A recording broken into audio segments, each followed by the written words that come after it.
Hi friends, நேற்று விஜய் பதவியேற்பு விழா.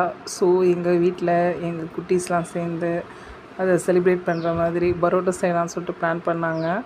ஸோ மதியம் லஞ்சுக்கு பார்த்திங்கன்னா பரோட்டா வெஜ்ஜு குருமா தான் நாங்கள் ரெடி பண்ணியிருந்தோம். ஏன்னா நேற்று சண்டே நான்வெஜ் எடுக்கலாம் தான் நினச்சோம். ஆனால் நான் சொல்லிட்டேன், டிவி முன்னாடி நான் அந்த விஜய் பதவி ஏற்றதுலேருந்து முடிகிற வரைக்கும் நான் டிவியை விட்டு நான் வர மாட்டேன், எதுவும் செய்ய மாட்டேன்னு சொல்லிட்டேன்.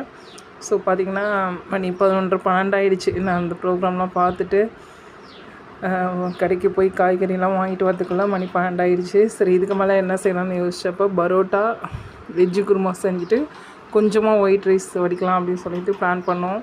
எங்கள் வீட்டு குட்டீஸ்லாம் ஆர்வமாக பரோட்டா மாவுலாம் பிசைஞ்சு கொடுத்தாங்க.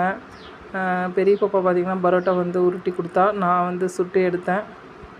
பரோட்டாக்கு வெஜ்ஜு குருமா வைக்கும் போது நல்ல காரசாரமாக வைக்கணும், அப்போ தான் நல்லாயிருக்கும். ஸோ பாப்பா பரோட்டா உருட்டி நல்லா தட்டி கொடுத்துட்டா. அதுக்கப்புறம் நான் போட்டு எடுத்துகிட்டு நம்ம தட்டுவோம் இல்லையா, அந்த மாதிரி வேலையை நான் பண்ணிகிட்ருந்தேன்.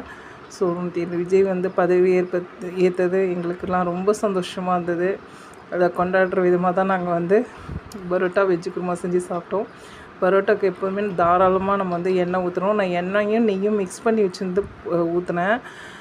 பரோட்டாக்கு குருமா வெஜ்ஜு குருமா வைக்கிறீங்கன்னா இந்த பட்டை, கிராம்பு, இந்த மசாலாலாம் வறுத்து அரைச்சி போட்டு கடலப்பருப்பு, முந்திரி,